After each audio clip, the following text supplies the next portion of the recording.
I don't know. I think they're fun. They're many times like you'll be talking, and the next thing you know, hours gone by. Doesn't seem like a type of thing. So I just want to jump right into it. Who's the best boxer of all time? Rocky Marciano. Mike Tyson Okay. calls him the king of boxing. I've heard the name. Why is he considered the best? He was 49-0, and his fights were just brutal, and he was just nonstop. I mean, from the first 49-0. round to the 12th round. Well, actually, yeah, I think it's 12 rounds then. Maybe it was more. My brain ain't working right now. But It would change depending on if it was like a title fight. well, it does change on the title fights. I think they went 15 rounds then. Wow. And it's 12 rounds and then 15 for a title fight. 3-minute rounds? Yes, 3-minute rounds.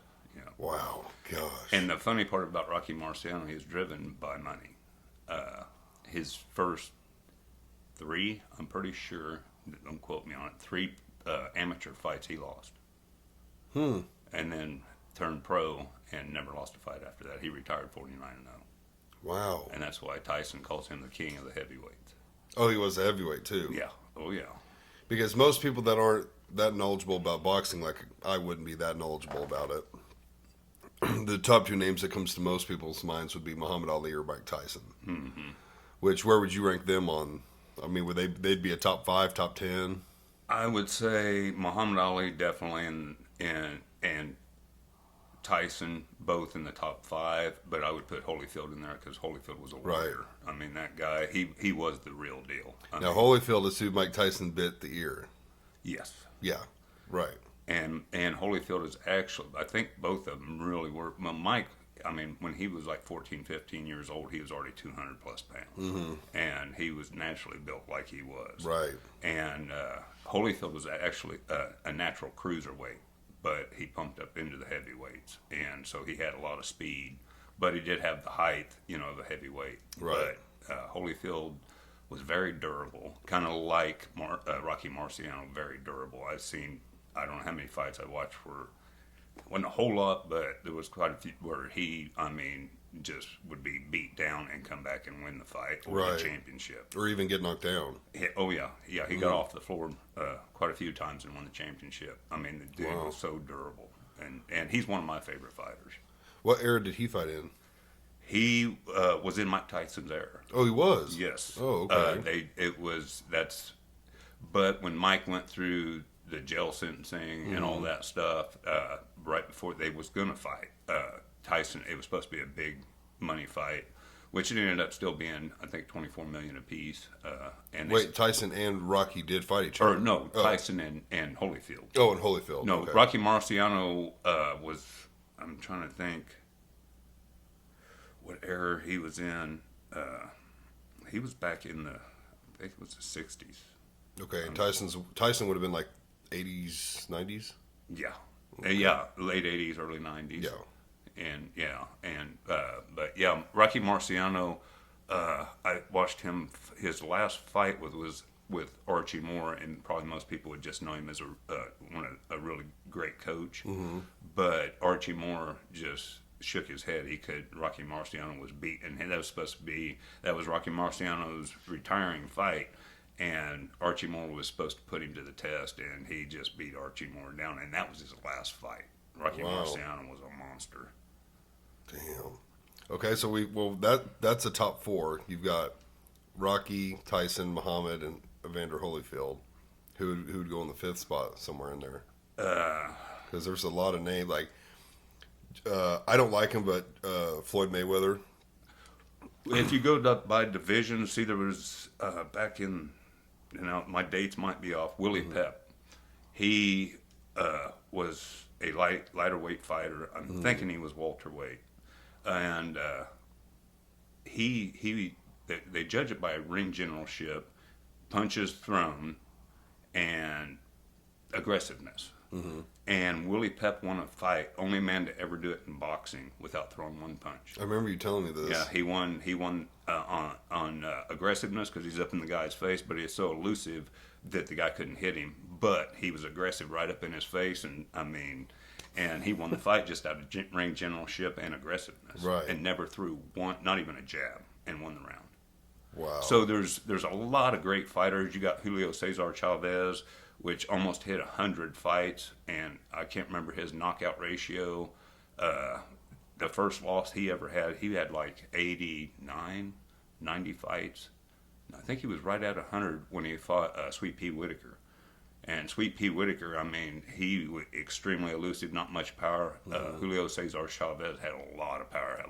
His knockout ratio was like in the 80-90% ratio. Wow.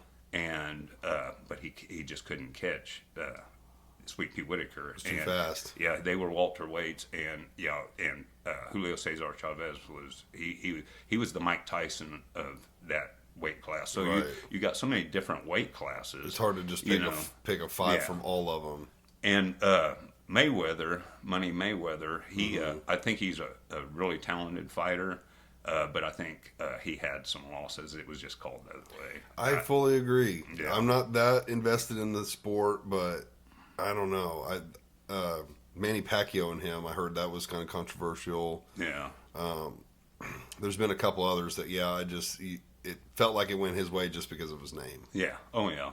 That's how I felt too when he fought Manny. I watched that fight, and they're talking about Tyson Fury now, and I just felt like after Holyfield, Mike Tyson, you got the Klitschko's, and but it just went downhill. Boxing just don't have that enthusiasm.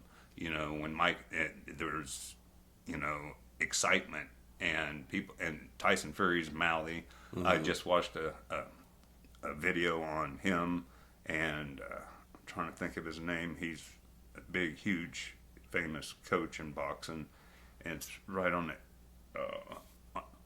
my brain. But he was talking about how he said if Ali was in his prime, he's like, I think if this guy could out-talk him. Tyson could. Tyson Fury. Tyson Yeah. Fury. Yeah, he's like, he could out-talk him. So I had to start watching it. But yeah, I actually, big boxing enthusiast, but it's just lost its luster, I've heard a lot of MMA guys talk about it that way. Yeah. That really since Tyson, I feel like it went downhill. But there was a lot of like Mayweather Mayweather, just favoritism in boxing. And for some reason it just lost its it factor. Yeah. Oh, yeah. Yeah, you've got to have that. You've got to draw people. They've got to be interested for some reason. Like Klitschko's, like your MMA fighting. There's a lot of character people in the MMA with character. It's like professional wrestling. People know that it is what it is. Those are athletes. I will never say they're not. They break bones and keep on going with the show. They're just as mean in it as any football player or boxer to me. Absolutely. But you've got to draw people in, and that's Muhammad Ali was not how he was, and it was a professional wrestler that turned Ali into The showman. the showman. Yes, Right. very easily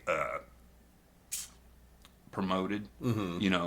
And it. I'm trying to think of his name. He's a white-haired guy. He's a professional wrestler, and it's right on the tip of my tongue too. I'll think of it here in a minute. But he sat there and he'd mouth and he'd mouth, Right. and he would draw a crowd because people wanted to see him get beat up. And Tyson Fury just said the same thing on the video I watched. And Gorgeous George. That's what was the wrestler's name, Gorgeous George. And he was just mouthy, and that's what Ali said. He said, you know what? I can draw in this crowd because they want to see me get beat up so bad. Right. And that's where all the mouthing come from, because Ali wasn't like that. He was, from what I saw, he was kind of an introvert as a kid, and because his bike got stolen is why he was mad, and he was a little kid, and that's why he started boxing, So he could stand up for himself. so he could stand up for himself. I fully agree with that. I think boxing's deal nowadays is it's the way it promotes. It doesn't do a good job promoting itself. And then when you have something like mainly UFC, I mean, there's other MMA organizations, but UFC makes it easy to buy as far as like where it's at. They do a good job promoting, but when there's boxing, it seems like there's so many different platforms to watch it on that you have to have this, and this to be able to watch it. You don't even know when it's going on. Like, I feel like if they would just do a better job at promoting it and then promoting their superstars. Like, I think they did that with Floyd, but I feel like there was more Floyd haters than there were people that liked him. Yeah. So people probably did tune in to see him get knocked out. It never happened, but MMA does a really good job of promoting their superstars. Yes, they do. Like when they, John Jones is a big one for him. McGregor is still a big one for him. He hadn't fought in a little bit, but even older ones like George St. Pierre, Chuck Liddell, like there's so many names I'm leaving out, but they had so many guys that they just plastered them everywhere. It made it easy to get. It's in one spot. Well, like back in the day, it was on DirecTV, I believe. Yeah. Now it's on ESPN, but I don't know. I just feel like with boxing, there's a lot of different organizations, and you got to go here to watch it. Yeah. I don't ever hear about it. Now, a lot of people will probably disagree with this, but I think Jake Paul is doing a good job of promoting boxing. I don't know how a lot of guys that like boxing feel about him, because he does pick a lot of guys that are either older or maybe they're more MMA based and not straight boxing. I mean, he did fight one of the Furies, not Tyson, but I can't think of his name. It's Tyson Fury's younger brother. Yeah. And he did lose to him. It was a good fight, though. It was a very good fight. But a lot of people hate Jake, and it works in his favor. A lot of people tune in to see him get beat. Yeah. So I think he does a good job at promoting the sport. He really loves it, and it seems like he trains good at it. But I think a lot of people that are into boxing don't really like him. I watched one of his videos Jake Paul? on Facebook. Mm-hmm. Yeah, and he seemed very arrogant. He is. And very arrogant, but I think he's a showman more than He is. You know what I mean? He's trying to sell it. He's a great yes, promoter. Yes. And I think that's what boxing needs. Mm-hmm. They need somebody to promote it and get people interested back into boxing. Yeah. I didn't get into fighting until, let's see, I'm 28 now. It was probably early 20s, and it was mainly UFC. But I went UFC route because boxing just wasn't promoting much. Yeah. I mean, their main guy was Floyd Mayweather, and I just didn't like him. Yeah, to me, the competition went way downhill too. It's kind of like Mike Tyson said, and I agree with him in a lot of ways, even in our society, is that we're turning into wimps. You know, when boxing first started, it was bare-fisted 100 rounds. And, I mean, these guys, we looked it up, and I think it was 7 hours one went bare-fisted. And now, and it was a 100-round fight.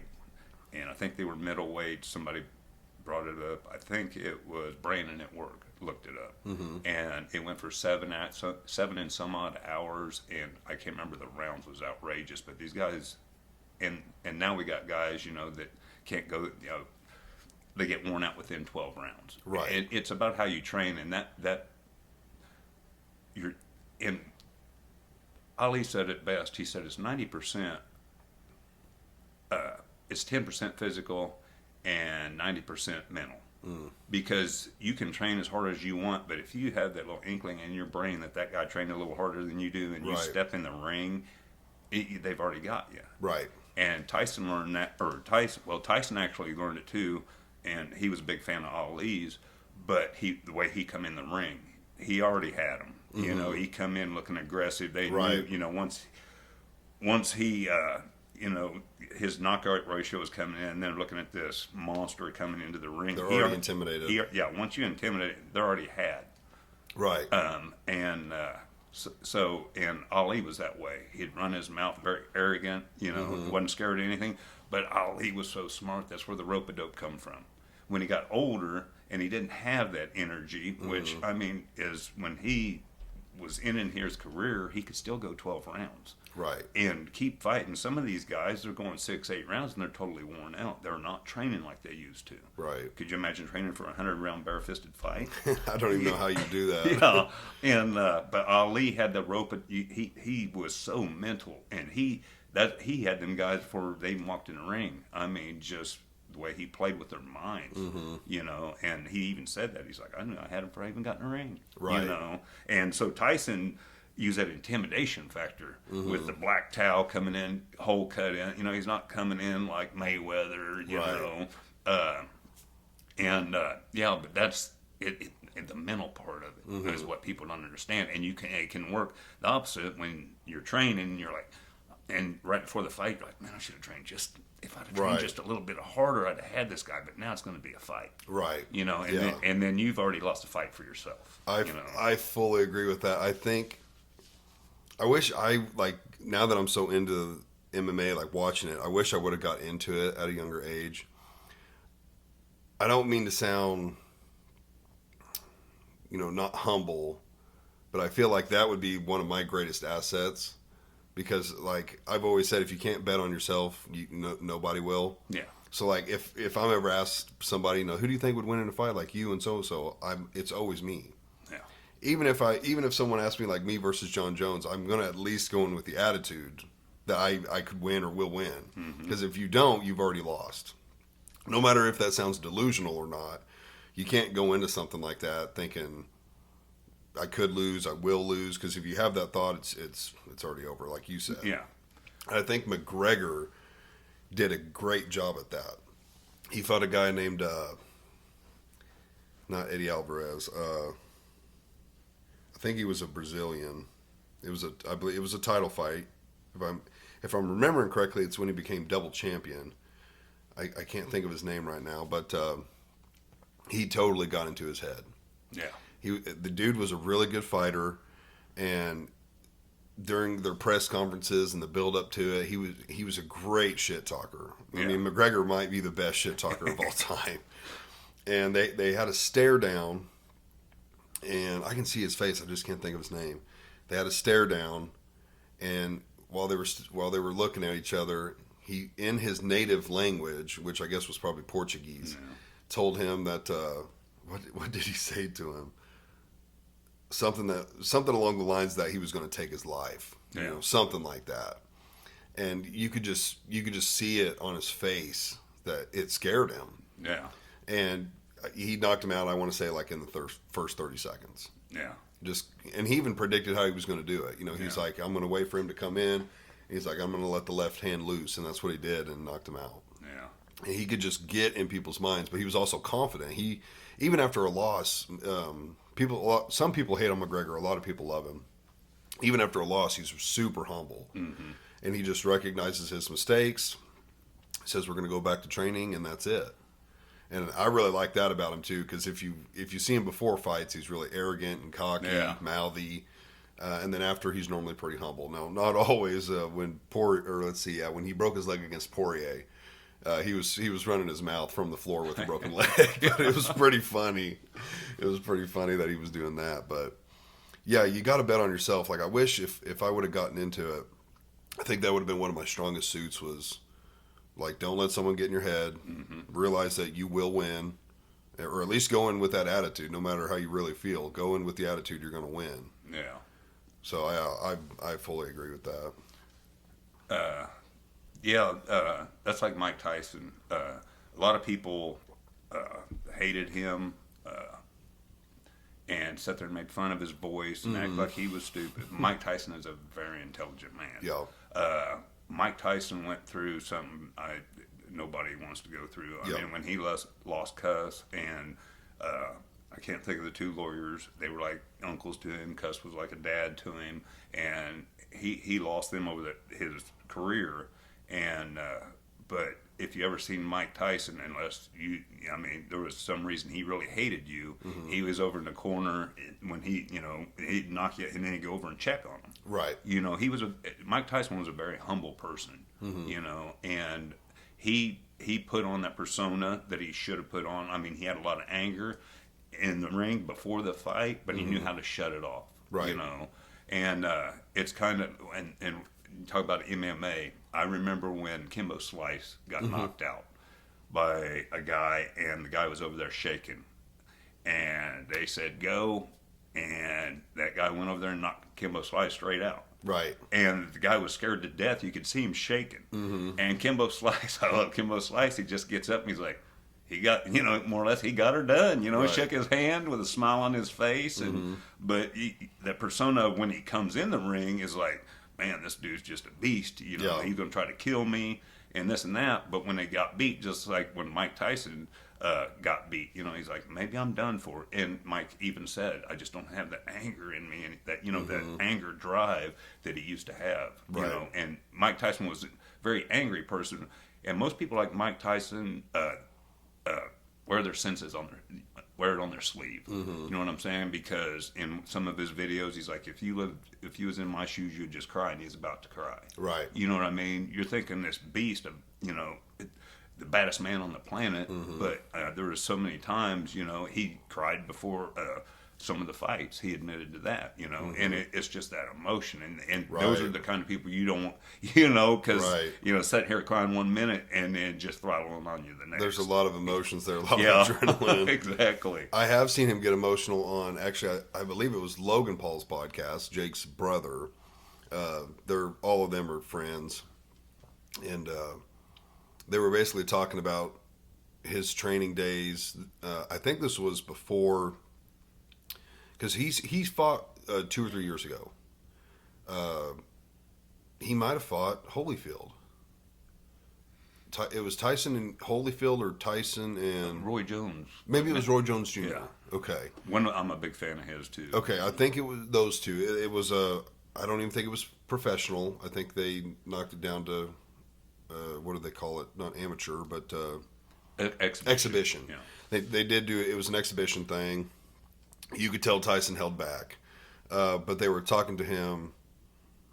I think this was even before that happened, and he started getting emotional, and they kind of were like, why is this hard for you to talk about?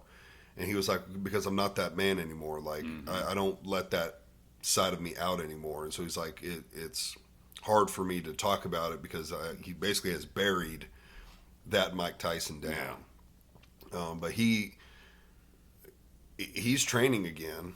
He was training to fight Jake Paul. They canceled it because he got sick. They're supposed to redo it.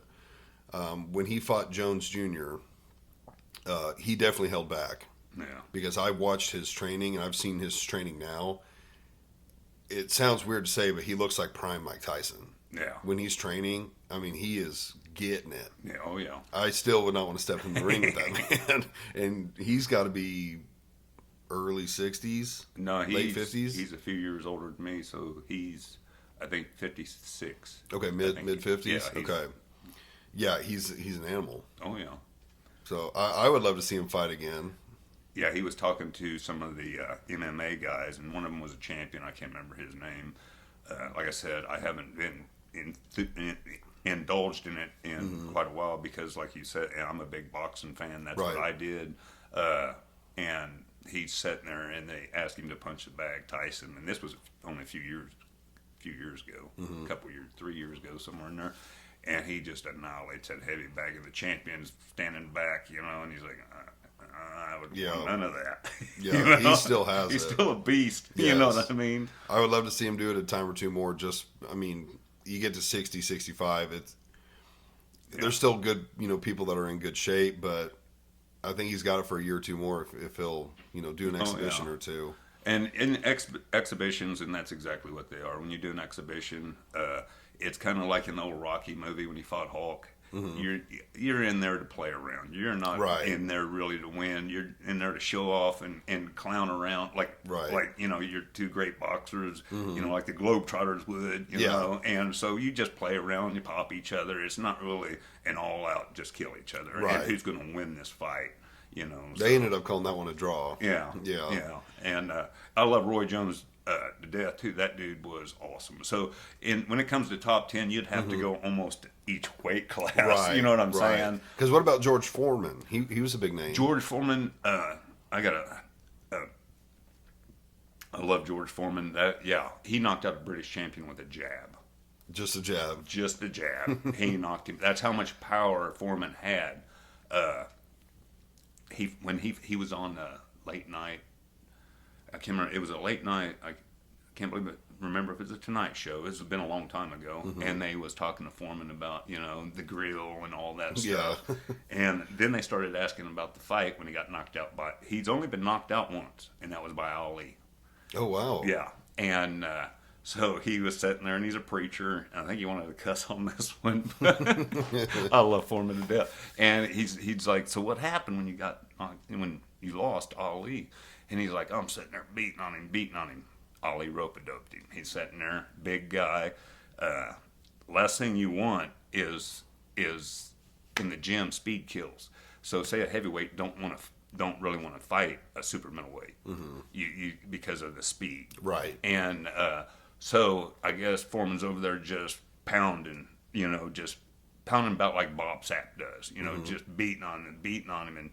And Foreman said, I thought I had him. And he said, he's like, I'm about worn out. And he looks up and he says, and he gets done and he looks up and Ali says, that all you got, boy? And he said, next thing I know, all I was seeing was lights laying on the mat. So he's just letting him wear himself out. So, and that's mental right there. Yeah, Foreman had a better knockout ratio at the time than Mike Tyson did.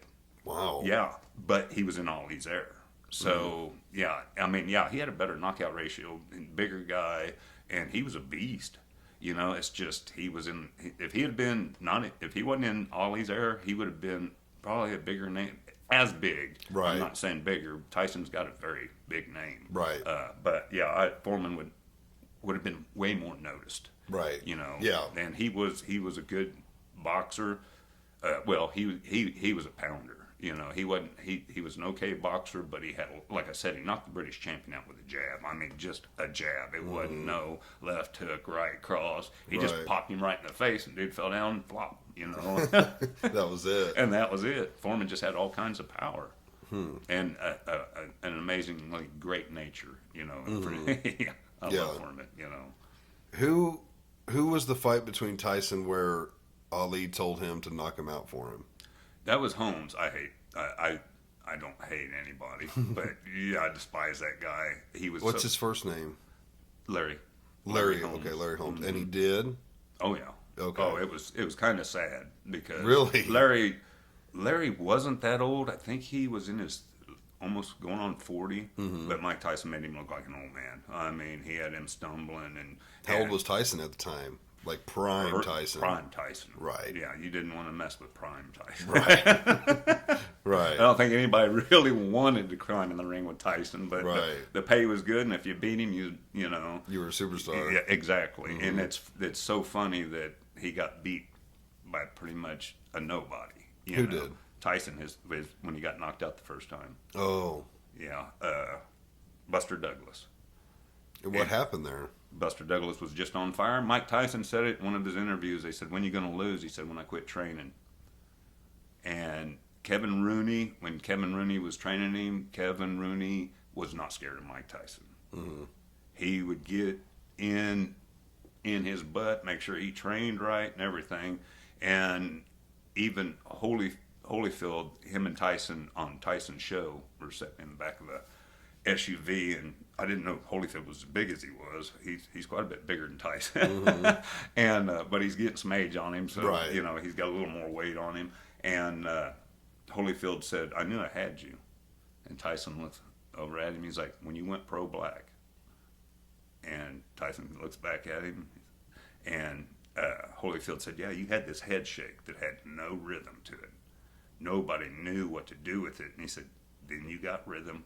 And Holyfield said, "Then I knew I had your ass." From that. Yes.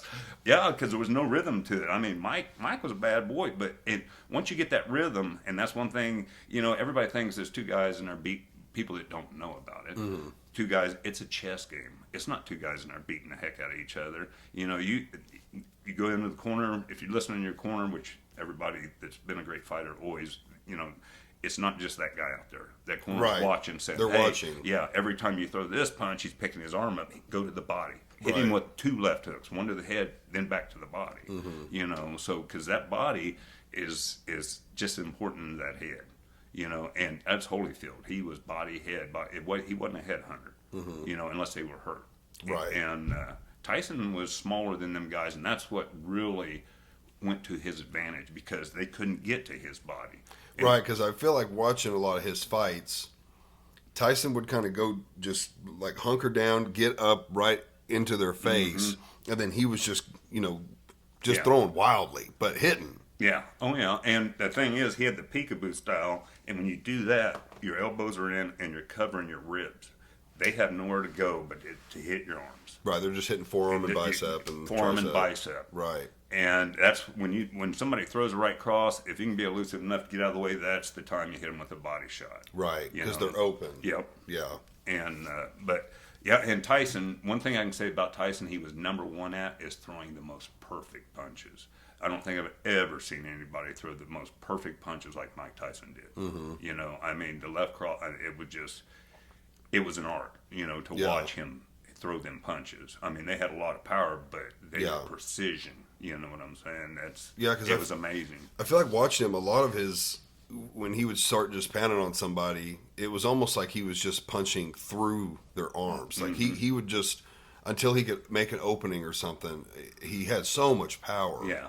And that's one of the things you learn in the gym. You don't punch at something, you punch through it. Even with a jab, you punch through it. Right. You know, so, but yeah, Mike, and that's one thing I can give Mike 100% on. I've never seen anybody throw as good a punch as technique. His Right. technique was amazing. You know, his left hooks, his uppercuts. I mean, just to perfection. You know, but that was Mike Tyson's thing, and that's why he lost was training, and that will kick your butt. Even if you train hard, but you think you could have trained harder, you'll kick your own butt. Was he worse after he came back from prison? Is that when his decline started? Yeah, pretty much. Yeah, once after all that fight and the battle through all that, he just wasn't the same Mike Tyson. It didn't seem like that focus. He still seemed angry, but it was like his focus. And when he got out of prison, that's when he went to Don King and went pro-black.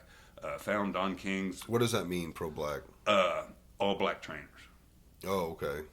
His trainers prior were Will Cuss, of course, but you had Teddy Atlas, and the one that pulled a gun on him, and then you had Kevin Rooney. Kevin Rooney was, yeah. I mean, like I said, he did his job. No matter what, he would yell at Mike Tyson, "Make sure you get to the gym on time." Right. Well, I feel like when he went pro, it was a party. You know what I mean? It's just like, okay, well, you're the baddest man on the planet. You want to train today? Yeah, I'll train today. You want to train today? No, I don't want to train today.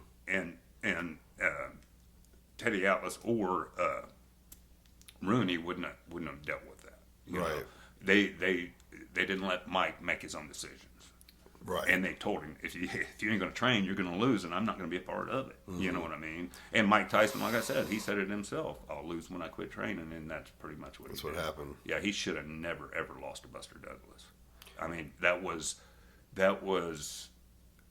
cake to him. Right. Perfect height and everything. But Buster Douglas did have a punch, and like they say, every puncher has a chance. Right. Yeah, So- puncher's chance. Oh yeah. Right. Who was the guy that trained Tyson from a young age? Like his first coach? His first coach. It was like a guy that like basically adopted him in, right? And No, that was Cuss. Oh, that was But he Cuss. did have one that saw his potential. He went to a gym, and then that guy took him to Cuss. Okay. And It's probably he- Cuss I'm thinking And of he's now. like, and he told Cuss that he's like, I think this guy's going to be something. Right. And then Cuss pulled him in and seen the talent that he had and the power he had at 14 years old. Mm-hmm. And I mean, the dude was already built like better than most heavyweights. You Right. know what I mean? At 14 years old. And he had the focus. Mike Tyson is probably one of the biggest boxing enthusiasts there is. He would make me look minute in my knowledge. Mm-hmm. You know, I mean, all them old school guys and like Willie Pep and all that. Some of the stuff I know I learned from listening to Mike, watching Mike Tyson stuff, Mm-hmm. So, but yeah, I mean, he's like, he's like an encyclopedia on boxing. Yeah. You know. He just knows his stuff. Oh yeah, and he had a lot of, and that's just it. He had a lot of focus, and he constantly, let alone training, he was constantly watching videos of older fighters and stuff like that, different fighters, and I mean guys from the 50s. And when it comes to errors, I can tell you, like Willie Pep, whatever. I think he was in the 50s. I'm not sure. It's like Rocky Marciano. I think 50, 60, somewhere in there. I really didn't study the error. I studied the boxer. You know what I mean? But yeah, Tyson was all in, and that's what made him what he was. Now, Ali, what caused Ali to pass away? What did he have at the end of his life? Parkinson's disease. Okay, because I've seen clips and he didn't speak anymore, and I've seen clips with Tyson with him, playing around with him and talking with him. Like, he idolized Ali. Oh, yeah. But did they attribute anything from boxing to that, or was it just that he just got it and that's what it was? People don't they kind of, well, he got hit so many times. My grandpa was a race car driver. He actually raced with Richard Petty. And they actually flew him all over the United States until he got Parkinson's. And you'll see people like Michael J. Fox. Michael J. Fox.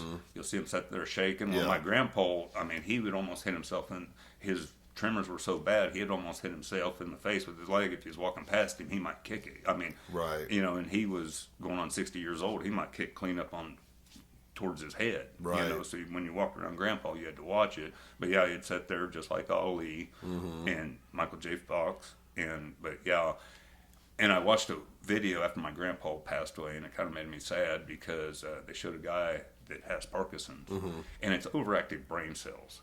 And what they did on my grandpa was they put batteries in there to shock, and that went up into his brain to shock those overactive brain cells. Wow. Yeah. And it was sad to sit here and watch a video with a guy with Parkinson's smoke a joint, I've seen it. and his tremors went away. Totally and went away. And I thought, if my grandpa smoked weed, would he still be alive? Right. You know what I mean? And to watch that, because I was devastated. My grandpa went hunting, fishing, worked with him when I was a kid. We stayed there over summers. And, but yeah, and it's like, wow, grandpa, and he'd probably still, he had to leave racing because of the Parkinson's. He couldn't even Right. fly. They flew him around. I mean, he was a big wig in safety on, I think, it was NASCAR back then. And like I said, he was racing with Richard Petty and all that stuff, and he got Parkinson's and lost it all, I have seen that video. Yeah, it's a shame that we're just now getting to that point, Exactly. and we're still not even there. Yeah. Just because it's legalized in your state or something doesn't mean your job don't test for it or stuff. And Yeah. I think there's great benefits to it. But I have seen that video. Yeah, his tremors totally went away, and he was able to lay down and relax. And Yeah. yeah, Yeah, it just shook. Yeah, my grandpa. Well, that's what Parkinson's pretty much. He died from Parkinson's, but the real thing was that if you see those guys, Parkinson's does with those overactive brain cells is it just wears your whole body down, because even when you're sleeping, you're shaking and and it just totally depletes your body. right. So it's That not makes sense. it's not so much that Parkinson's kills you, but it just totally deletes your body. Your body can't. It's you sit there and watch it slowly do it. I think it was 15 years. I could be wrong. Right around 15 years from when my grandpa got 15 to 20 years until he passed away. But yeah, he had severe tremors. Right. And it about put tears in my eyes to sit there and watch that guy and go, man, if Grandpa, would have smoked weed, he could still be around. Right, exactly. It's sad. Yeah. Yeah. Hopefully that changes in the near future. It looks like it's going that way. Yeah. But they're talking about that. There's fighters, the Diaz brothers. They smoked a ton while they were fighting. Actually, I think it was Nick. They got banned from the UFC for that, which is weird in my opinion because it's not a performance enhancing drug. No. If anything, it does the opposite. Yeah. But they were still total animals. Yeah. Nate still does. I mean, he still smokes and fights and. Yeah. Yeah, I don't have a problem with it, but talking about MMA, are you big into MMA at all, or are you just mainly boxing? No, I started really watching MMA, like you said, boxing lost. It's lackluster. No, Chuck Liddell, Hoist Gracie. I watched Hoist Gracie armbar a guy upside down, and he wasn't even on the floor. This guy was humongous. But yeah, one of the Gracies. I was a big fan of the Gracies. My number one fighter is Shamrock and Frank Shamrock. Frank Shamrock, okay. He was the Mike Tyson of MMA. I mean, but wow. I mean, that guy was awesome. And, but it's stuff he did, unlike Mike Tyson afterwards. If guys talk crap, one of the Gracies, starts with an M, bald-headed, pretty good sized dude, talked crap on Frank. And he's like, we'll see on the fight. Right. And Frank ended up knocking him out. While the referee, this is the fight I watched, so while the referee's going, Frank just walks by him and kicks him in the head. That's the type of fighter Frank was. And they asked him, they was like, why are you so angry? And he's like, you go down in the dungeon, I'm not quoting him, you get down in the dungeon, have your brother break your arms, because Ken Shamrock was his older brother. Right. He's like, you're going to get angry. Right. You're going to become angry. So I was kind of thinking, well, maybe Frank feels like that's Ken laying on the mat. So Right. he walks by and gives him a little last Right. nudge. Like, you deserve Oh, this. yeah. But Frank's been in he's in a lot of movies. There's a fight coming up. I think it's the 14th. I'll invite you out for it. Normally have some for guys sure. out. And it's going to be at the Sphere Oh, yeah. in Las Vegas. I think it's from what Dana said, I watched him in an interview. It's the only time he's probably going to go to the Sphere because he has a contract with, who's it, MGM? It might be MGM. So, like, that's where, anytime they're in Vegas, that's where the fight's always at. Of course, they go all over the world, all over the country. But he was able to, basically, they owed him a huge favor, and he cashed it in to have a fight at the Sphere. Do you know much about the Sphere in Vegas? It's a sphere. It is what it is. It's just this massive globe, and the entire outside is like screens, I guess you could say, so they can put stuff on the whole outside of the building. It looks wicked. The stadium isn't that big. I think they said it only holds like 22,000. Oh, yeah. But I mean, the inside's the same way. It's all screens on the inside, and they said if you thought UFC 300 was crazy, like, wait till you see this. Honestly, UFC 300 was, in my opinion, maybe the worst out of the Centurial, or however you would say that, the 100, 200, 300. Yeah. Still a good fight, but I think they ended up making the main card. Oh, what's his name? I don't like him. He's really good. He knocked out Izzy, and then Izzy knocked him out. Alex Pereira. Oh, yeah. They ended up making that the main card because I want to say John Jones was going to be the main fight, and he had to pull out. But yeah, that's the next one that they're having. I'll invite you out for it. You need to come out. For sure. It's pretty fun. I love MMA. I'll have, it just depends on the night, what I'm doing, how big the fight is. Sometimes there's 2 or 3 of us. Sometimes there's a dozen plus of us. But a lot of people, they just want to watch striking. Yeah. Now, I am a fan of the entire game of MMA. So when I see people go to the ground, there are times where, yes, they're not doing very much, and I get why people don't like it. They think it's boring. It can get boring. But if you understand the game, and again, I'm just, I'm not saying I like train jiu-jitsu or anything. So, I mean, I'm not like an expert as far as I do it myself, but I've watched it a lot. Yeah. And it's like, guys, they're setting stuff up. Like, they're not just they sometimes are just laying on each other because they're tired, but they are working. They're setting stuff up. And I'm like, guys, you never get to see arm bars. You never get to see triangles. You don't see any of these crazy things if they don't go to the ground and work for it. Like, it normally just doesn't happen in 5 seconds. They got to set it up and wait for the other person to make a mistake, and it just takes time. So I don't know. I love MMA. Absolute fan of it. Jeremy Horn and Hoist Gracie are one of the ones you want to see it fast. Right. Arm bar. Jeremy Horn, that guy amazed me. He looks like just natural guy off the street, don't work out, and he comes in that ring. Well, I think he's retired now. He was up in the 60 some fights. and that dude was wicked, and Wow. just looks like just an average. Got a little belly on him and skinny arms, and come in and just you're like, holy moly! Right. But like you was talking about the striking, that's kind of what I got into MMA. But the arm bars and all that, the Gracies, like I said, I did like the Gracies because that was good to watch. And Chuck Liddell, I think he really brought the striking in because kind of like I said about Mike Tyson with perfect form, Chuck Liddell, you hardly ever seen it, and he did it all the time. He could knock people out going backwards. Right. Now you're supposed to put your body weight in it, so that was a skill that I was like blown away with. Yeah. You know, most guys can't knock somebody out, and Chuck did it all the time. He could be backstepping and knock people out. Right. And I mean, and even boxers were like, wow, you know, that dude's got some skill.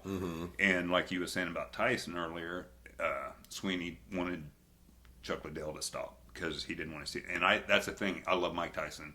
You know, in my era, he's one of the greatest boxers. Yeah. And I don't want to see him get hurt. You know what I mean? And you know, he's not a jerk. You know, he's not what some people portray him as. Yeah. He's very outspoken. Mike Tyson's not a liar. You know, Right. if he says something, it's because that's what he's thinking. Right. Yeah. You know, but yeah, and same thing with Mike Tyson. I felt bad. I watched Chuck Liddell throughout his career, and at the end, I didn't blame Sweeney for. I don't want you fighting no more. 'Cause Yeah. it got pretty sad. Chuck he was at one point the definition of a granite chin. Oh yeah, And it was literally overnight that granite turned to glass. yeah, And he started getting dropped by the softest punches. And it really did suck to see. But he loved it. He kept going. He luckily didn't go as long as some of the guys are going now. There's a guy fighting right now. Damn, I can't think of his name. Most everybody in the UFC big fans know him. I'm blanking on his name, but he's got giant angel wings. I think that's the guy, Tony Ferguson. yeah. I know who you're talking about. Damn, he has got to retire. Yeah. It's so sad to watch. He was a big name, and he was really good for years. And I think he's like 0-6 in his last 6 fights. And Dana is like asking him to please retire, and he just won't do it. Yeah. He won't do it. Yeah, some people don't know when. It's like Rocky Marciano. I mean, he had he had a lot of great fights, but his very last fight, you know, he could have went. You know, he very well could have went on. I mean, he knocked out or annihilated one of the number 1 ranked boxers in Archie Moore. Was his last fight. Yeah, he easily could have went on with the greatest fighters they had, and he's Right. like, I'm done. You Right. know, I'm done. I mean, that's You know. smart. I mean, Mayweather did the same thing. Yeah. He wasn't too old, but I think he hit. Let's see, he was 49 when he retired, I believe, 49-0. Yeah. And then he was presented the McGregor fight, where Dana allowed him to go, and they cross promoted into boxing. He doesn't normally do that, but it was a massive payday. Yeah. And I thought that was a good fight. Did you watch that fight? No, I did not I wanted to, and like I said, that was about the only I hadn't paid attention to boxing, and that was the only fight I kind of was enthused with. And Yeah. just kind of forgot. You know, I wasn't around Right. enthusiasts, so I was Yeah. like, "Oh, that happened. Who won?" You Yeah, know? they gave it to Mayweather. It's been so long since I've watched it, but I feel like the first probably 8 rounds, if I'm remembering correctly, like McGregor was looking good. Yeah. But Mayweather wasn't doing a whole lot. I think he was just letting him wear himself out. And anybody that knows McGregor, he does not have a tank. McGregor's greatest performance is round 1. Mm-hmm. Round 2, he declines a bunch. Round 3, he's shot. Yeah. If he has to go past 3, he's probably going to lose. Fades out. Yeah, he fades out quick, but he does a good job about normally getting out in round 1 or 2. Yeah. But yeah, that was a good fight. I want to jump back. I'm kind of jumping back and forth now, but I want to. I just remembered it with the Muhammad Ali, Tyson, and him telling him knock him out. Holmes. Yeah. Larry Holmes. Why? What was the They beef had between those bad two? blood between them, and Larry Holmes was the last one to take I was actually a little kid in this. This is how much I was into boxing. It was televised on regular TV, and I stayed up late and I was watching TV, and Muhammad Ali come on and Larry Holmes, and Larry Holmes beat he won. I can't remember how it was. I was probably 8, 9 years old, and I remember crying because Ali lost. Right. You know, and it was to me, Ali was a showman. Okay, and a lot of people took it the wrong. He was a showman, and so that's even as a kid, I was like, I like Muhammad Ali. Yeah. He was funny, and Larry just come in trying. I don't know if he's trying to be a show, but just arrogant and just a jerk. Right. And him and Ali never got along, as far as I know from the history that I've seen. It was that kind of hate relationship that. And Holmes did beat Muhammad Ali. Yeah. And that was Muhammad's last fight. I'm thinking that's the last fight I remember was Holmes. Ali was beat by a couple different guys and retained his title. I'm trying to think back. It's been a long time ago. Was it just him getting older? Yeah.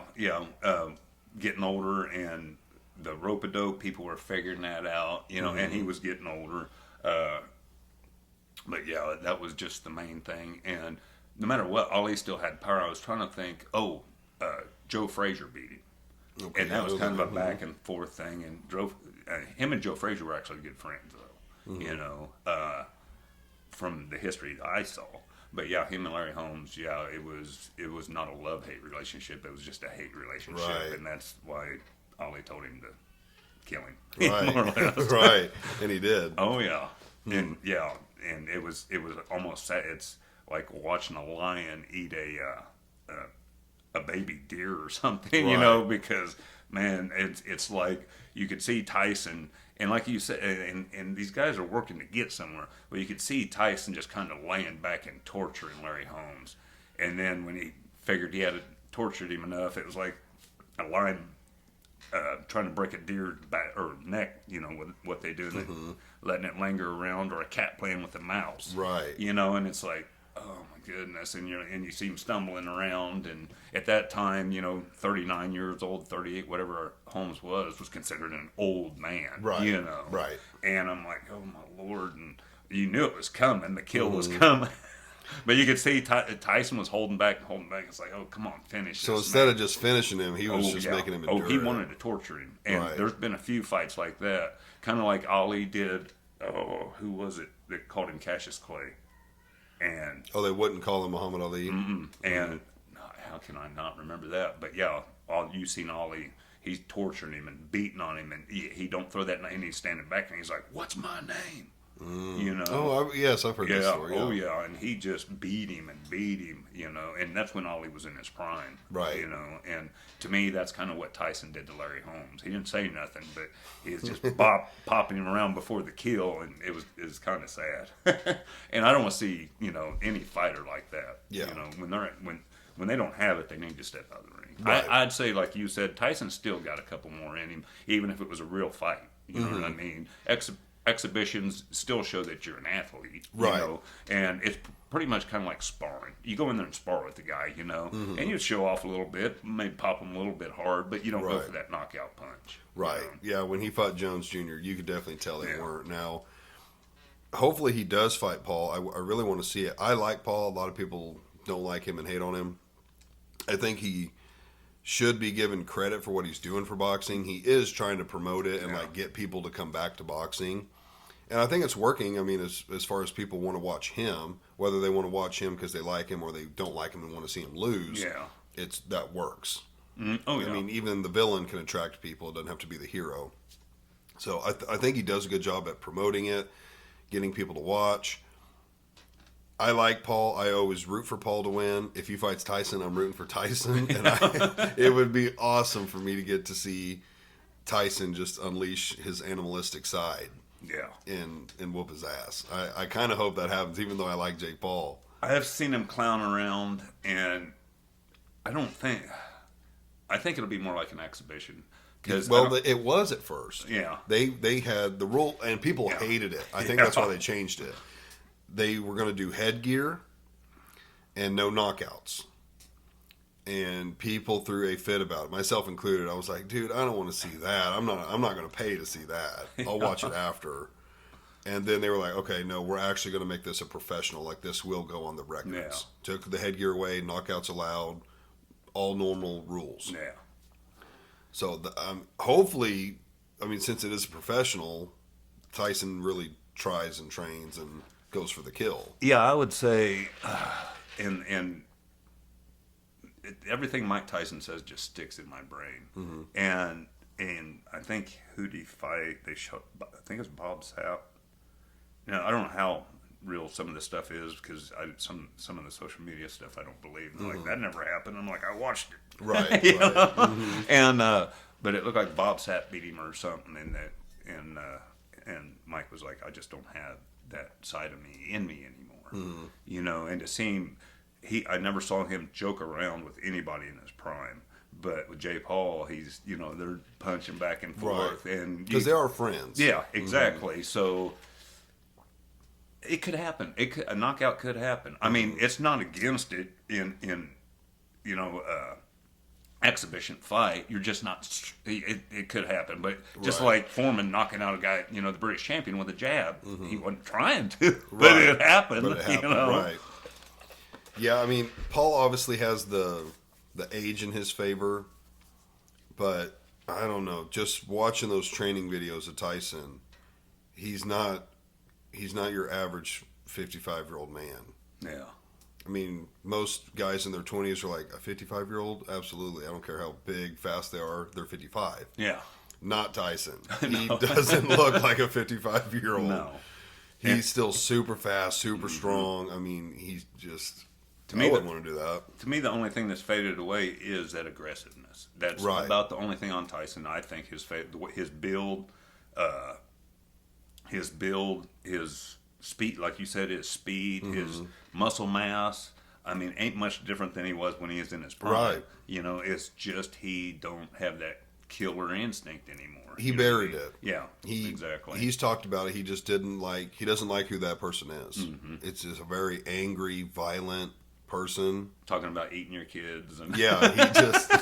I can't say. I was like, "Whoa, Mike, you went a little farther." I can't say the word he said in the interview. I can't put that on YouTube. Yeah. But when that reporter, I don't even know what the reporter said. Everybody that knows what I'm about to say, they know the interview.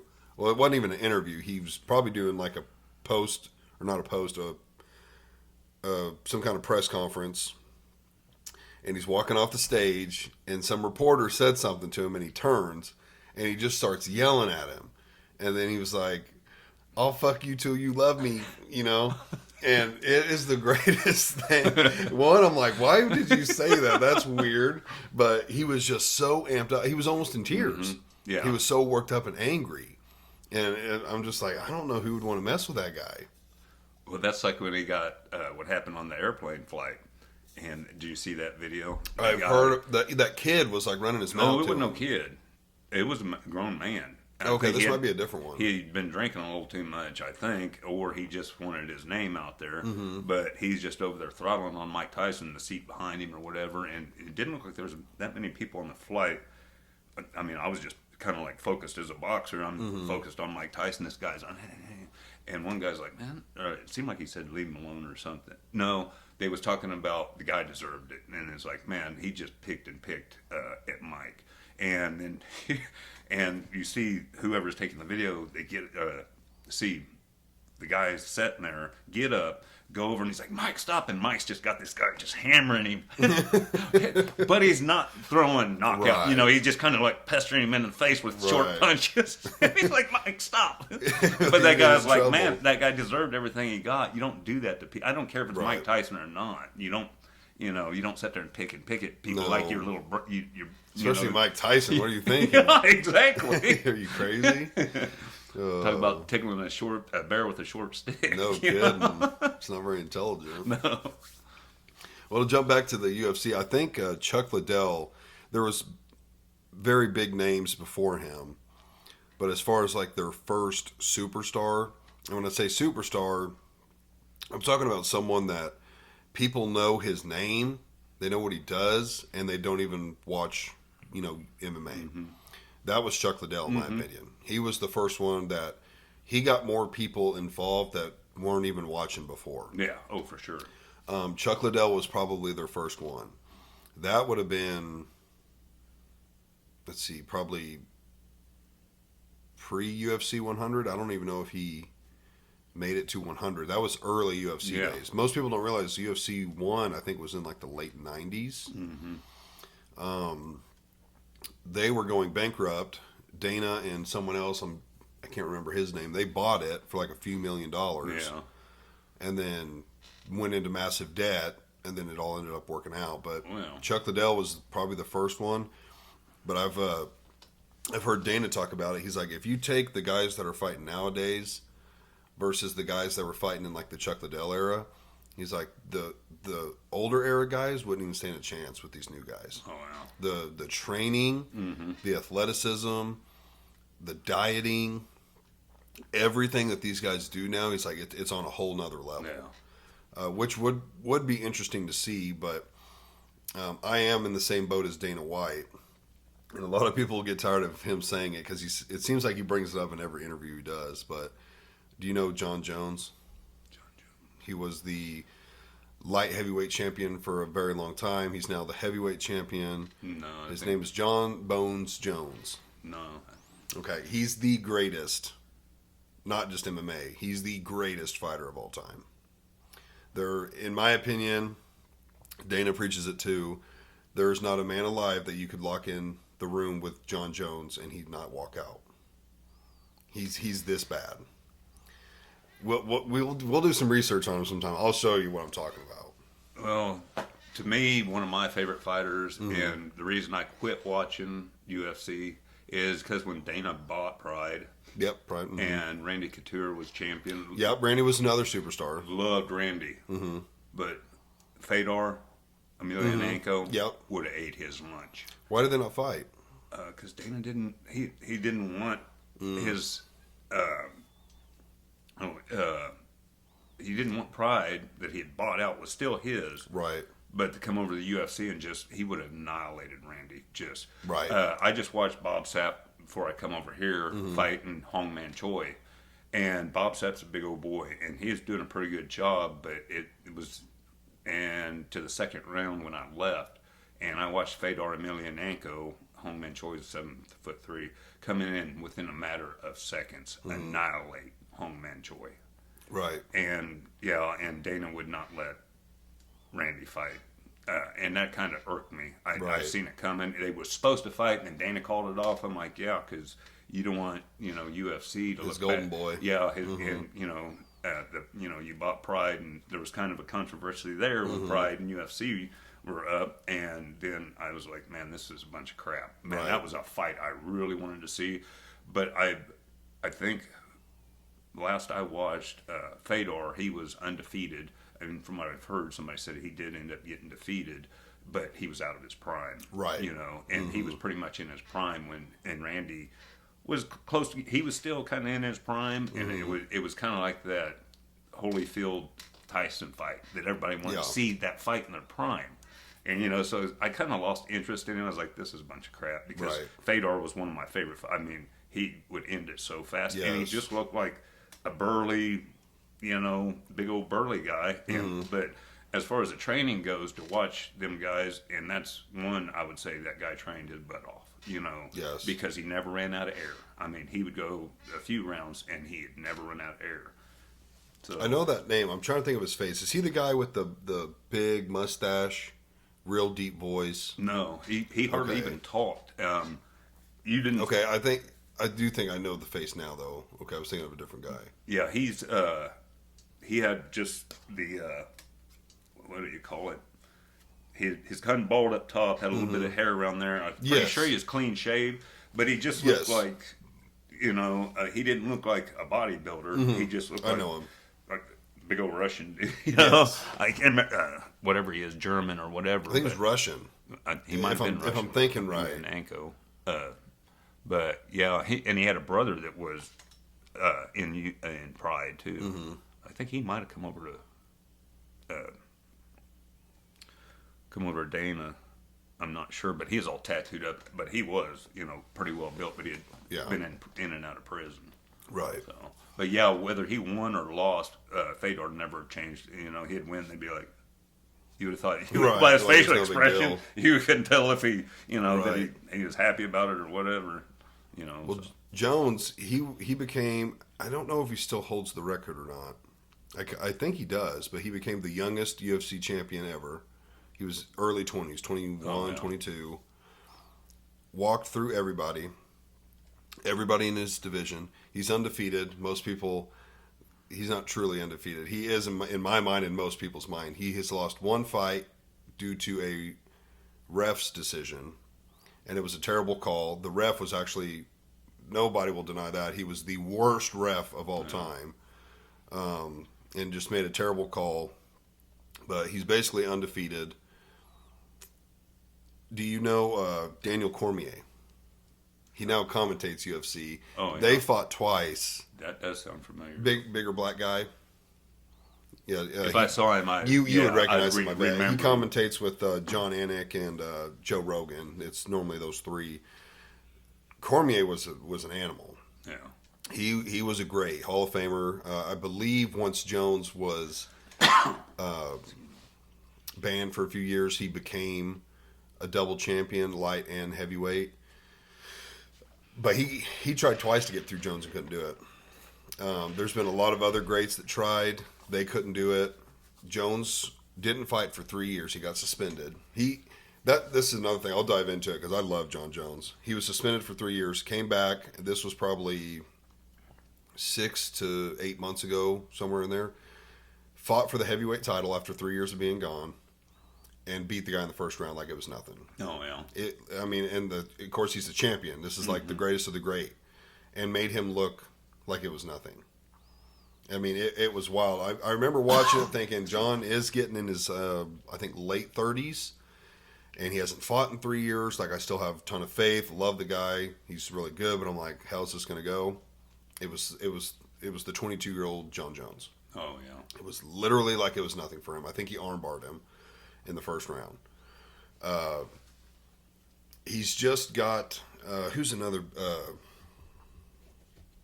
oh man, he kicked the door on that show that UFC does. Oh, you talking about Big black guy. Yeah. He's funnier than hell. oh, I love him. Dang it. He's Yeah, he wore the big old log chain around Yes, his neck. yes. Gosh dang it. That's right on the tip of my tongue. Jack. Rampage Jackson. Yeah, Rampage. Okay, walk through him. I mean, and Rampage at the time he was on fire. He had a lot of confidence. He walked through him. He just, I don't know. There's something about him, but watching him is another reason I love MMA versus boxing. Because to me, boxing it's just striking. Now, obviously, like you said, there's a lot of mental that goes into it. The fact that they go 12 rounds, there's definitely more conditioning to an extent. I think if you throw in jiu-jitsu, that's a whole different conditioning. I feel like a difference between walking around, kind of bouncing around and throwing jabs and punches versus two guys literally flexing their muscles and just, trying to hold on to each other. That's a different kind of exertion. But with MMA allowing kicking, grappling, elbows, it just adds a it factor that I think is another reason people have went more MMA versus boxing. Yeah. Human instinct kind of likes violence. We have from the get-go. Look at Cain and Abel. Yeah.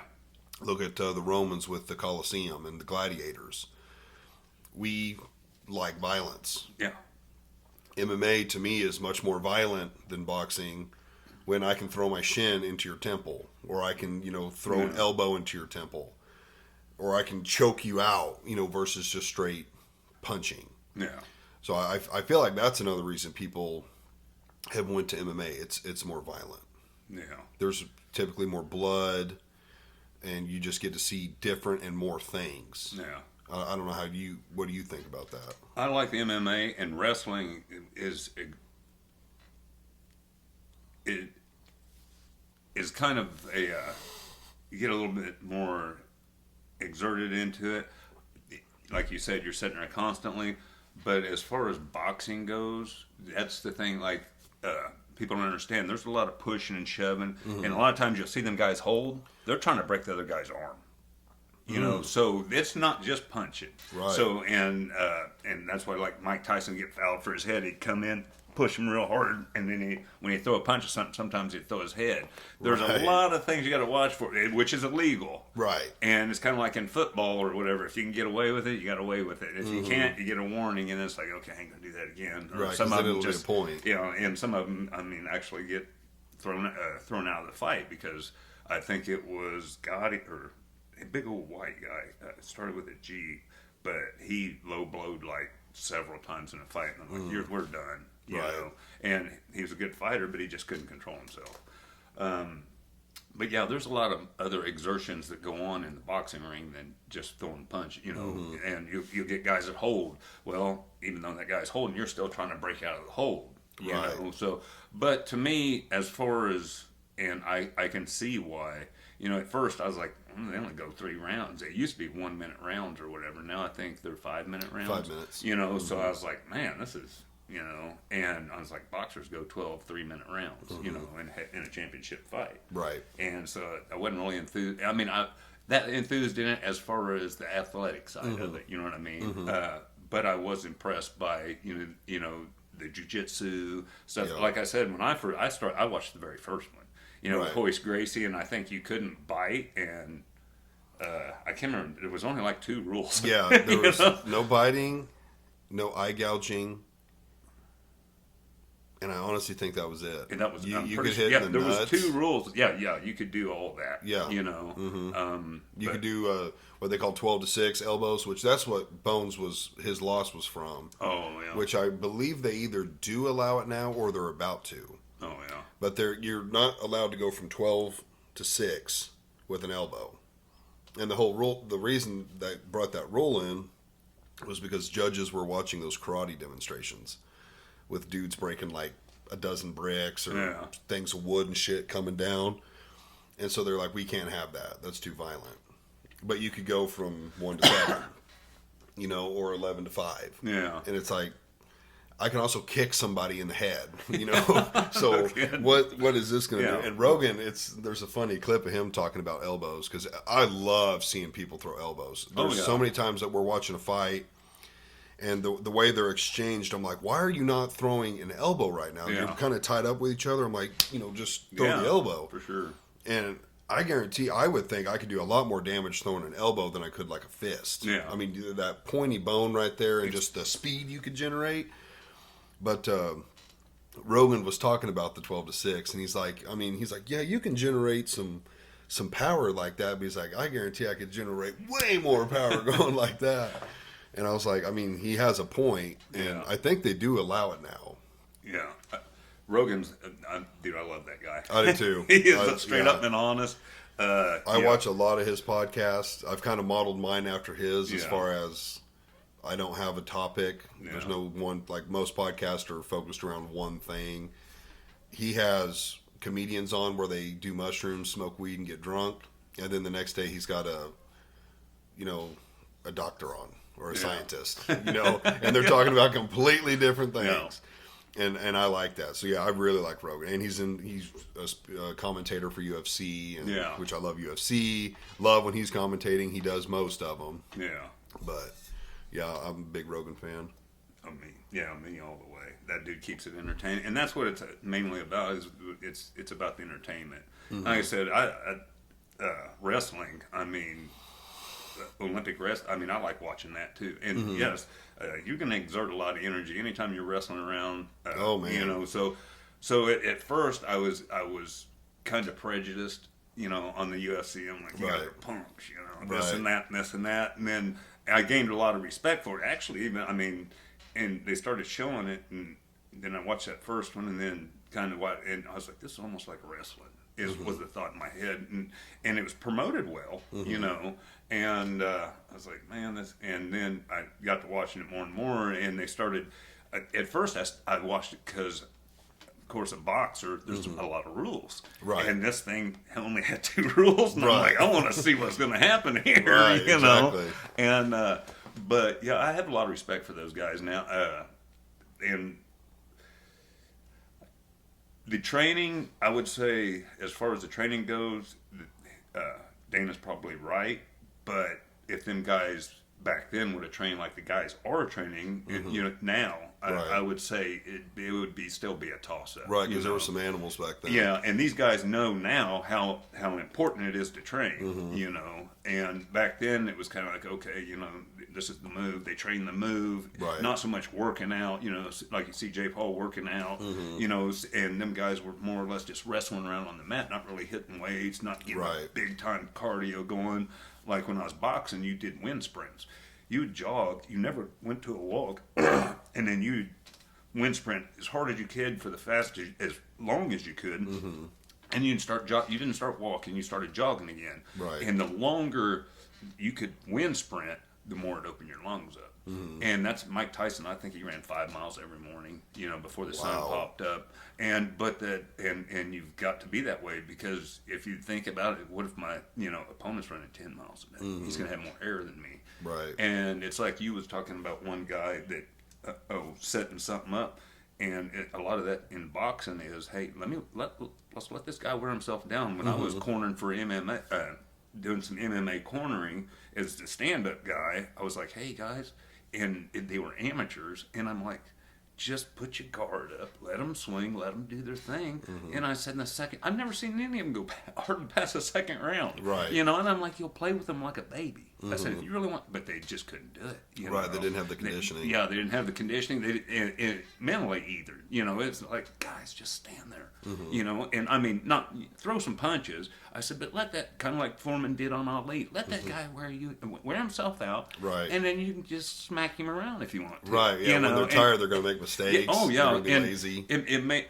what is that old saying? Fatigue makes cowards of us all. Yeah. And I've been there when you can't pick your arms up, and you're like, if this guy wasn't tired too, Right. right? And you watch them guys go 12 rounds, like Rocky Marciano was a heavyweight. You hardly ever see a heavyweight go the 12th round like you do the first round. And Rocky Marciano was one of the best at it. Right. And it takes a lot of conditioning and a lot of mental conditioning and physical conditioning. Learning about your opponent, doing that chess game. Okay, he does this, so we're going to change our game up a little bit. And that's where Mike Tyson got so great. I mean, just studying and studying and studying boxers. Right. And UFC's getting the same way too. Is a lot of these guys. It used to be like this guy, like Hoist Gracie. That was just jiu-jitsu.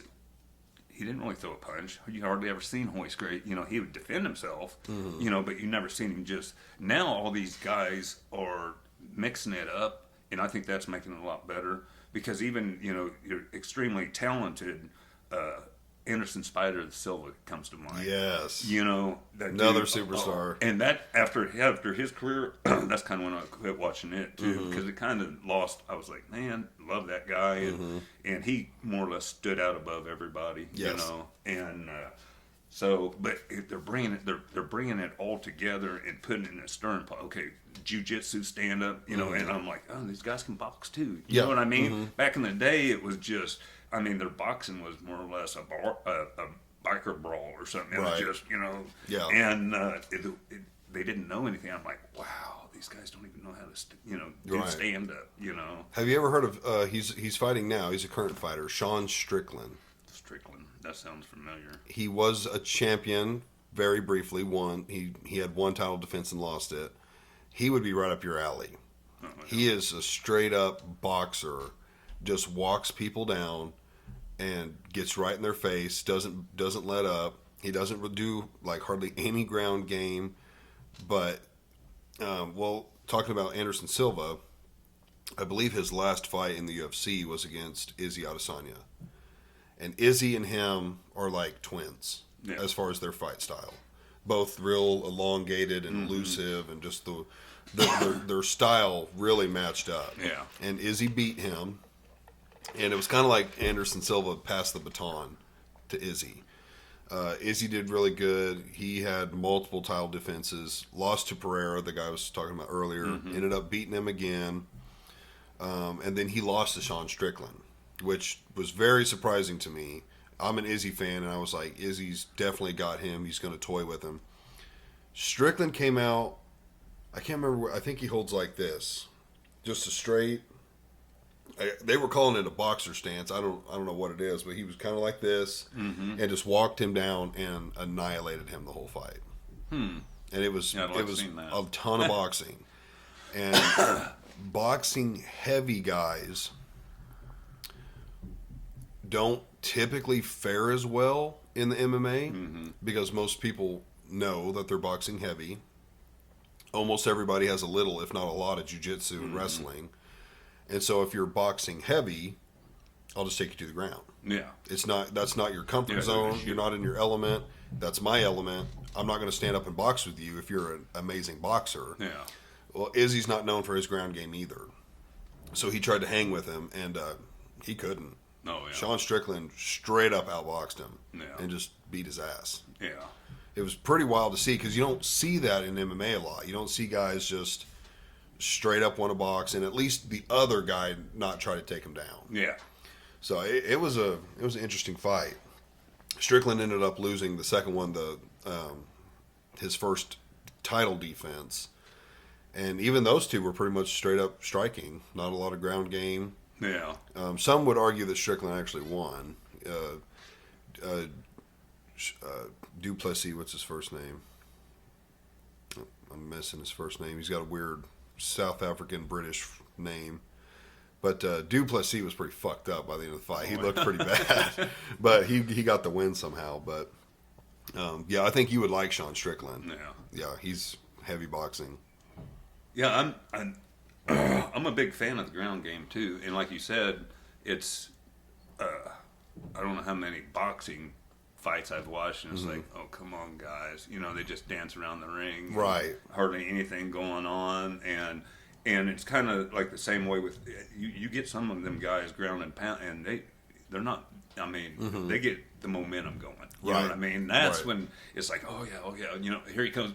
As soon as he tries an armbar, don't get that, he's flipping into something else, and he's keeping it exciting. And I think that's where that athleticism that they didn't have before comes in now. You know what I mean? Because back in the day, you watch the stand up and say like Gracie or Jeremy Horn, it was like, bam, bam, bam. I mean, it was fast, and you better watch out, Right. And, but most of them guys back then, it's like, oh my goodness, come on, laying on the ground for the whole round and really not even trying. They're just, wrestling around like two brothers do. And, it's like, oh my goodness. But now it's like they've got that cardio in there.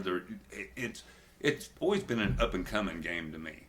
Boxing's been figured out for a long time. Right. MMA wasn't really figured, how are we going to do this? You know what I mean? Because it's mixed martial arts. There's all kinds of different things you can do. So I think I think it's still going to get better and better. I really do. You know I agree. I think, unfortunately, that's what has stopped boxing from growing. There's almost no more growth. Yeah.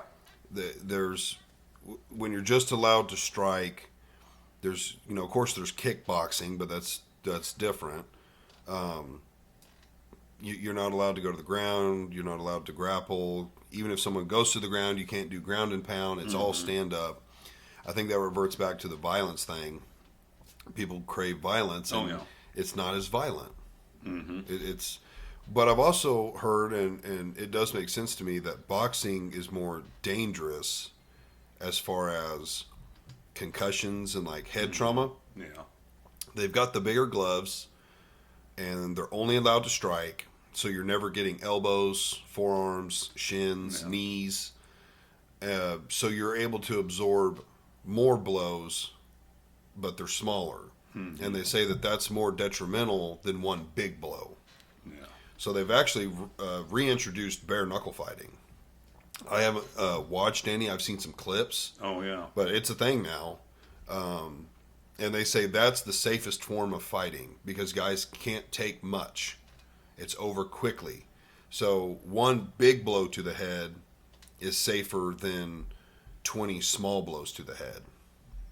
It kind of does and doesn't make sense because a lot of times you see those big blows. I've seen some guys that were, having like a seizure on the ground, and you're like, well, that obviously can't be good. Yeah. But when you're constantly getting dinked and dinked and dinked, and you've already like kind of got a concussion, and then you're in the 12th round concussed a little bit, and you're still getting hit in the head, Yeah. versus just getting your lights shut out, and then you're done and you can Yeah. recover. They actually say it's more dangerous. Yeah, I could see that because there's been quite a few deaths in boxing, and it's actually come. I'm trying to think. Ramirez, he had 100 and some fights, but him and not Hoist Gracie. Gosh dang it! I just said his Julio Cesar Chavez. They were good friends, and but he had like 100, I think 120 some fights, and they fought together, but they were friends. And I think it was one of the guys he fought. There was no knockdown, no nothing. It went 12 rounds. They stopped the fight, went to do the decision. Now it's been a long time. They either did the decision or went to do the decision, and the guy falls over.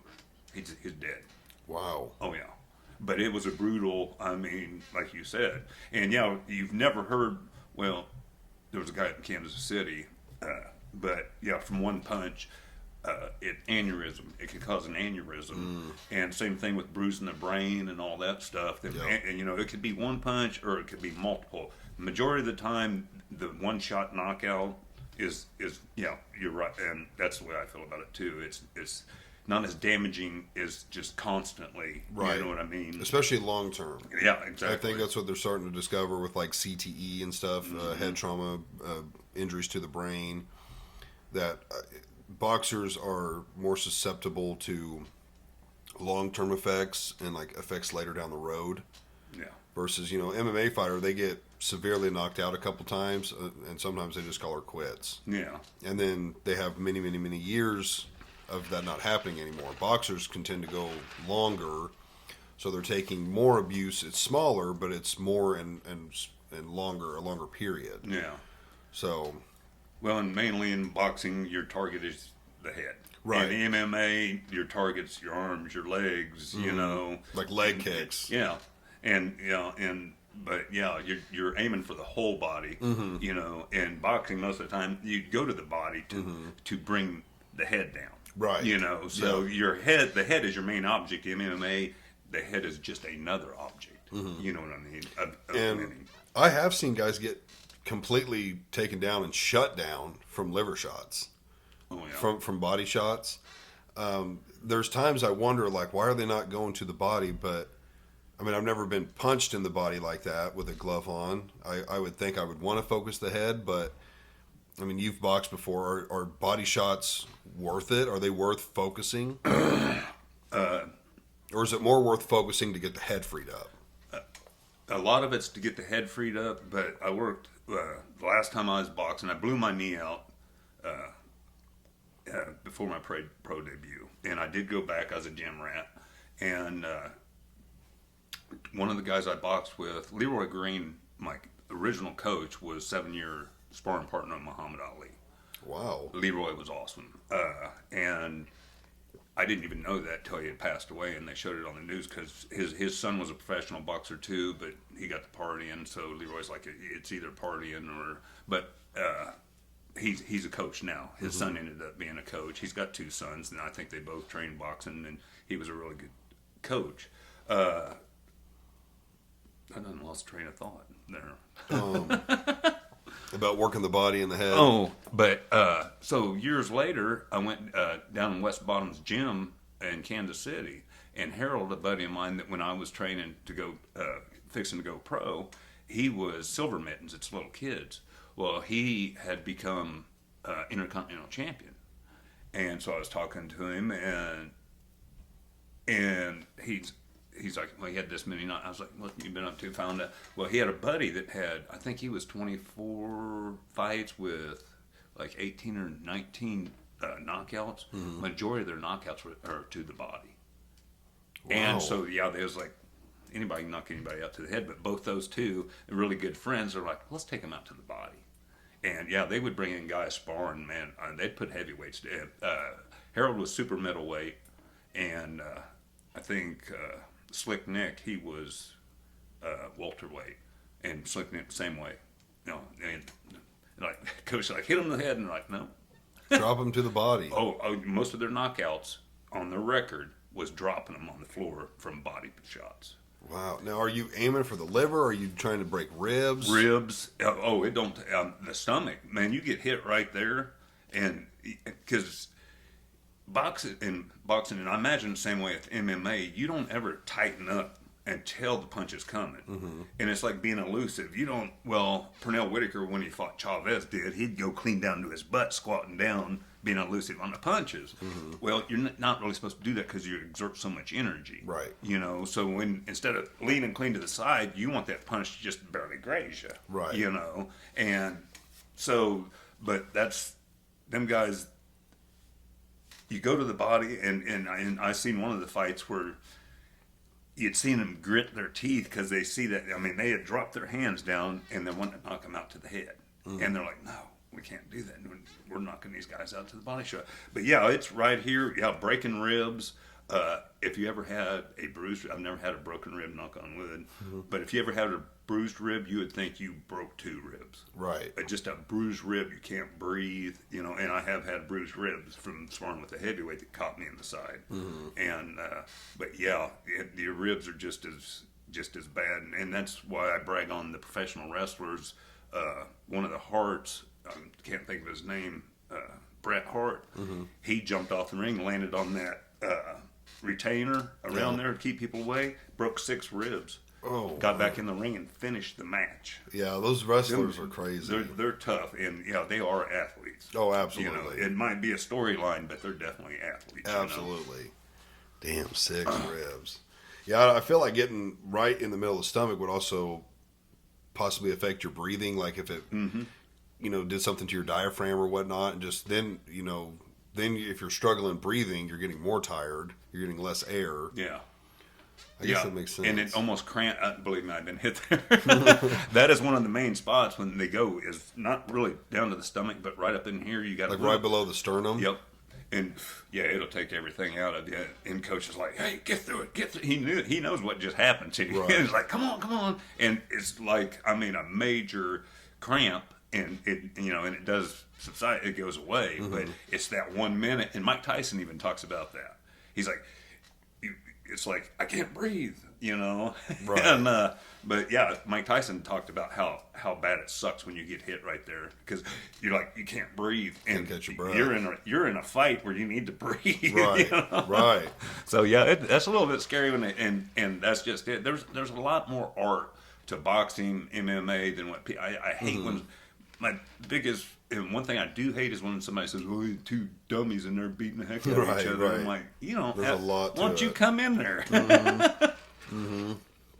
There's a lot to it. Did you guys ever do like the bags of ice on their back? I mean, you see that a lot nowadays where they're rubbing ice all over The them. ice. Well, see, that's a question I get asked a lot: is the ice gosh dang it, N-Swell is where they wipe their eyes with that's dipped in ice for the fight for swelling. Okay, And they have it in MMA. It's a round metallic thing, and they hold it on their face. Yeah, or they'll sit there and what they'll do is try to push that swelling out too. You'll see them sitting there going like this, and they're trying to push that swelling out to the side to get it away from their eye. Ah, so their eye doesn't swell shut.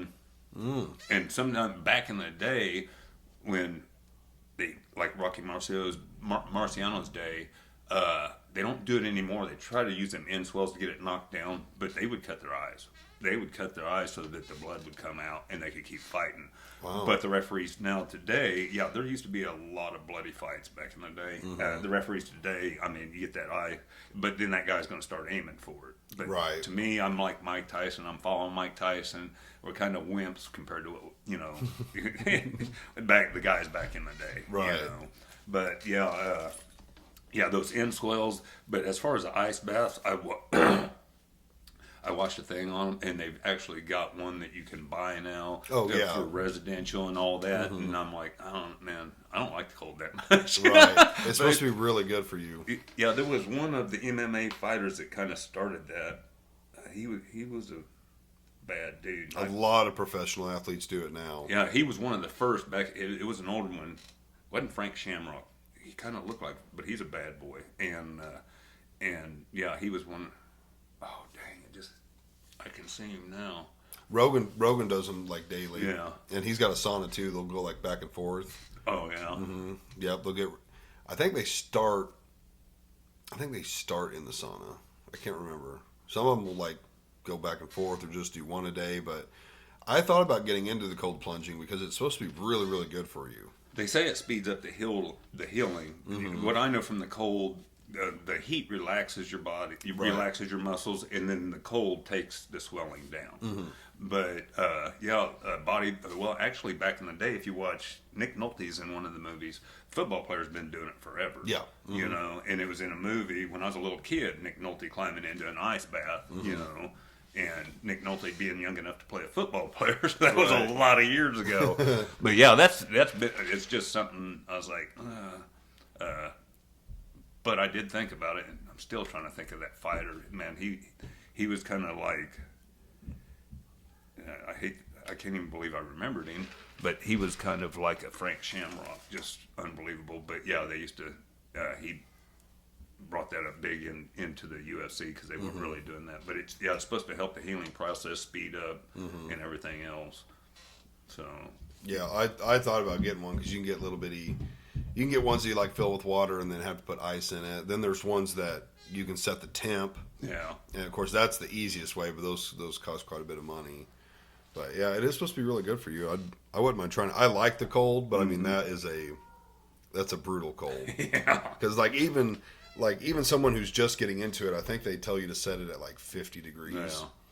The guys who do it, like that are used to it and are really trying to do it for the full benefits, they set it at like 33. Yeah. And then they climb in for about 3 minutes. It's making me give me chills thinking Yeah, about 33 degrees for 3 minutes it's pretty brutal. it. Oh, I imagine. I mean, I know I could do it, but damn, just getting into it. You're like, once you can sit in it and adjust to it, but there's not much adjusting to 33. Yeah, it's really cold. Yeah, I'm not a big fan of the cold. Give me, I like I always say, down at the plant, I'd rather sweat than shiver. Oh, not me. Bro, fall's right around the corner and I'm ready for it. Actually, that's my favorite season, but I can do the heat more than I can the cold. I don't know, I love it. People say, hey, you can put more clothes on, but you can only take something off. I'm like, hey, put some water on them clothes and put them back on. Right, that's You know, true. there's other ways to cool down, too. That's true. Yeah, saying that, a couple weeks ago when I welded for like a week, Uh-huh. and Reed was sitting with you, I got to thinking about it. I was like, I damn near feel cooler over here than I do while we're fitting. Yeah. Because my welding jacket was so drenched. Yeah. I was like, it's not that bad over here. I was like, it's almost cooler. Yeah. And it was in the 90s that week. Yeah, most of the time when I was welding, that's what I do. I did even my hat, my welding hat. I'd take it in there and get it drenched down. And I told them guys over there, which I didn't tell them, hey, but you're taking a chance because if that welder does not make the circle, Right. and the ground's not very good, it's going to try to ground through you. Yeah, I've heard Impelio talk about he's Yeah. been hit by it a time or two. Oh yeah. Just so sweaty and stuff. Yeah, I've been hit over on the Franklin. It was a light hit, but yeah, over on the Franklin, sweating. Yeah. And they're like, yeah, but I was like, you're sweating? What's the difference? You know, you got all that salt and stuff in there. It don't cool as good as if you just get some water on it, you know. Or, you know, we wear the welding jacket, soak your shirt down, Right. not your jacket, you know, and that'll keep you cooler. But, yeah, when we work in that plant we work in, which is understandable, you really can't have heat because we got doors all open all the time. Right. We can't air condition a big plant, you know, Right. so you got to figure it out. Yeah, you're outside just with shade. Yeah, exactly. Which is a lot better than no shade. Oh, yeah. Anyone that's worked construction or some kind of job outside, it's different being inside with shade. Yeah.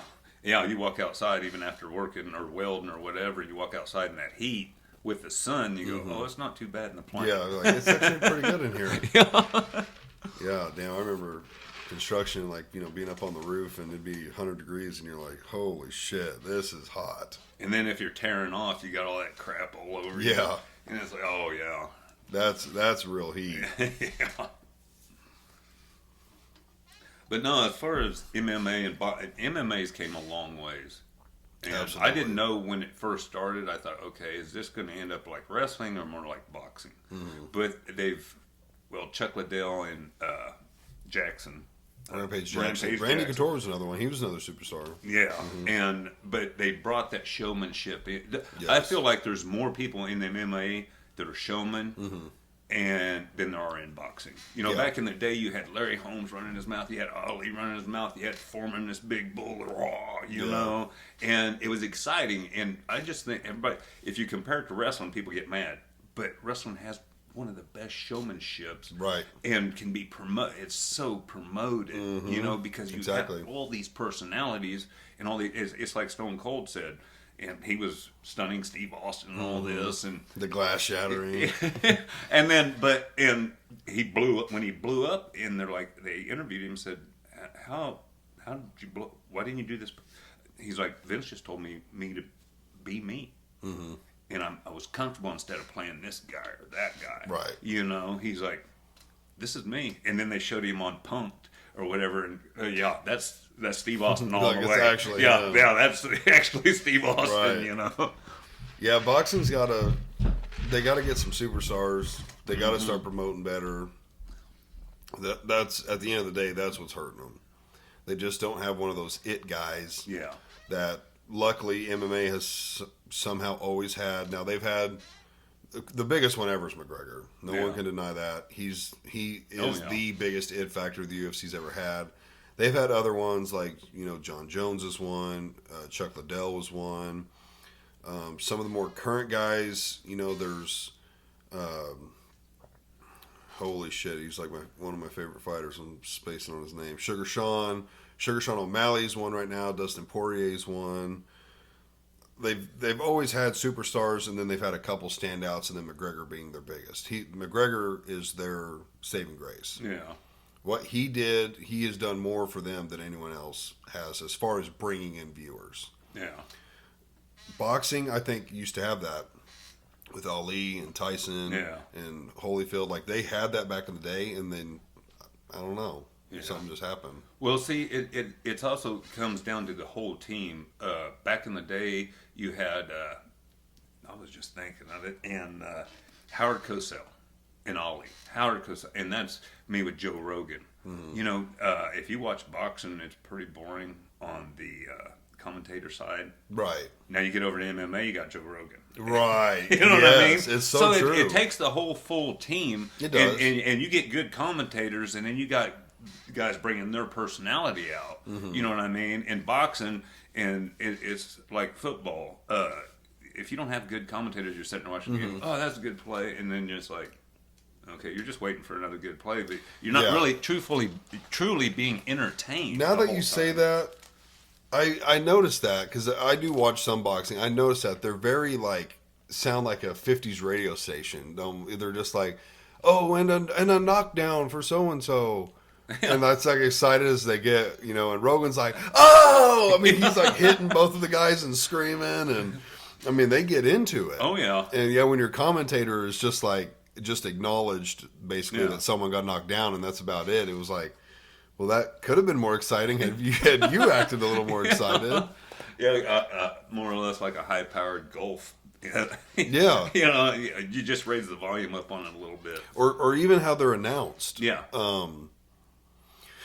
Which Bruce Buffer is the UFC's announcer. Mm-hmm. You've watched him announce before? Oh, yeah. Oh, man. He tore his ACLs one time because he jumped up and came down and Brandon tore his ACL. He gets into it.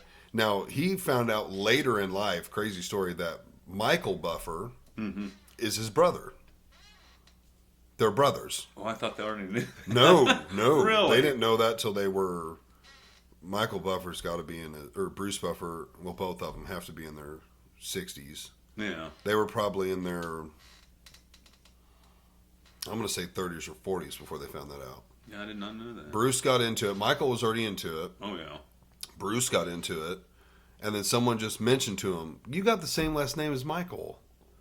And I think they met up, and then I don't remember exactly how it went down, but they discovered that they had the same dad and or same mom, I can't remember, and they were brothers.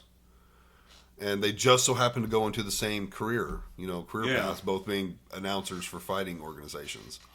But Michael just has this iconic voice, and he's really monotone and calm. But then you go to Bruce, and he's fucking jumping around, and la la la la, pointing at him, and just he's super excited. And I think boxing needs to bring some of that stuff in. They need to kind of catch up with the times. Well, see, it used to be like Michael Buffer. That's like he's got that. Let's get ready to rumble. But and you had, to me, you had the boxers coming in, and it just added. You want to be the guy that adds to it. You don't want to overtake. You know what I mean? And I'm not saying that what's the other Buffer does, Bruce. You know what I'm saying? But Michael Buffer was kind of the first one to really just other than Howard Cosell, and it's funny because it's like legendary boxers, your legendary announcers, right? There's very few of those too. Right. You know what I mean? I know Michael's one. Yeah. Oh yeah. But the adrenaline rush. Let's get ready to rumble. Right. I'm also thinking of older Michael Buffer. Yeah. He's calm. Younger might have been a little. Oh more. yeah, it was loud and. Okay. Oh yeah, he got with it. Older Michael isn't like that anymore. Yeah. I guess I haven't seen clips of him when he was younger. But yeah, it just the adrenaline rush. He was ready for a good fight. You know what I mean? And he back in the day, if you heard Michael Buffer say that, it was a badass fight going on. Right. So that adrenaline was rushing. So I think that's why that became such an icon. But it wasn't saying pretty much. Right. Yeah. Yeah. That's he didn't have much else. That's what Bruce has. It, He's got the. It's time. Is it time? I watched him a couple of days. Showtime, or No, is it just it's time? It's time. Yeah. Oh, gotcha. Yeah. He does all the announcing and where they're from and where they train out of and all that, which corner they're in, and then let's see. The It's Time is only at the main event. Oh yeah. Yep, I'm pretty sure. Other than that, he does get all excited when he's announcing them and their nickname and all that stuff. But then the main event is where he does his last spiel, which is like, and now the moment you've all been waiting for, live from la la la. This is the main event, and da da da da. And then he goes, it's time. That's when he does that. Is at the very end. Yeah. So the other ones don't get all of that lead up, but I mean, he does a hell of a job on the main event. Yeah. He does a good job on the other ones too, but yeah, when I first saw him, I mean, I know their names were the same, but I was like, yeah, those two are brothers. They're brothers. Yeah, they didn't know that. Yeah, and I mean to look at them and they're Michael's a little bit older. Yeah, Michael looks like he's got 10 or 15 years on Bruce, but yeah, they didn't know that. Yeah, it's kind of wild, wild story. Going into the same thing of all things, entertainment and doing the same thing. That's pretty cool. Yeah. Well, I think we've covered pretty much everything. You think so to recap, if you had to give like a 5, which is tough, but a top 5 boxers, it'd include Ali, Tyson, Evander Holyfield, Rocky Marciano. Who did we say was the 5th? There was a few other names mentioned. I don't know if we... There was George Foreman. George Foreman. Floyd Mayweather. Well, we talked about who. Like I said, you'd have to. Yeah, there's a lot. There's so many. Yeah, as far as heavyweights go, yeah. But when you go down to welterweight and stuff like that with Julio Cesar Chavez, Ramirez, Sweet Pea Whitaker. That dude he didn't have no power, but an awesome boxer. Right. And but yeah, it's hard. I love all them guys. They work hard just like the guys in UFC. You become a champion because you put the work in. Right. You don't just become a champion. Right. You know what I mean? But natural skill takes you so far. The natural body will only take you so far. Right. So if you don't train, that's the thing is being driven. Right. But there's so many great boxers. And that reminds me, before we ended, that reminds me of John Jones, something about him. He ended up fighting this guy twice. Because the first time he almost lost. He won by, I I don't think it was a split decision. It might have just been a normal decision, but he won by a decision. Yeah. And it was like mind blowing. The guy he fought, he should have just knocked him out or choked him out or something. Yeah. And come to find out, Jones did no training camp. And part of the reason he was suspended is he loved coke. So he was doing drugs and not training. Yeah. Went into the fight, won the fight with no training camp, which is insane. Yeah. No conditioning, nothing. I think he was already naturally in that weight, so he probably didn't have to cut a whole lot of weight. But just no preparation and still won the fight. This is a champion fighter who's fighting only top 10. Yeah. So everybody he's fighting are true killers. Still won the fight. And then because people were talking so much trash on him that he barely won and this and that, he was like, okay. He like basically demanded a rematch, and Dana loves him so much. He was like, sure, we'll give you the rematch. And he trained for it and just massacred him. Yeah. And basically it was like, if I can do that with no training camp, he's like, I'm just fine, buddy. You know, I'll train and then I'll really show you what I'm like with no training. Yeah. Not a good mindset. No. But it just shows you his skill. He did literally no training camp and was doing drugs and still won. Yeah. So, yeah, he's just a total animal. But I'm excited. You've got to come out to the 14th. Oh, for sure. It's going to be a good fight. There's I looked it over. There was a handful of people that it's going to be a good fight on there. Yeah. So. Well, you work with me, so remind me. Yep, I'll remind you. I'll remind you for sure. Sure appreciate it. So, guys, we'll end on that. Wayne, thanks for coming out. Thank you for having me. That was fun. You know a ton about boxing, so A little bit. a little bit. So, guys, thanks for watching and listening. Follow me on YouTube and Spotify. Make sure you hit that subscribe button, and also follow me on Facebook and Instagram. So we're going to push for 1,000 followers on Facebook. That's the next goal, guys. So, thanks for watching, and we'll see you in the next one. Peace. Peace.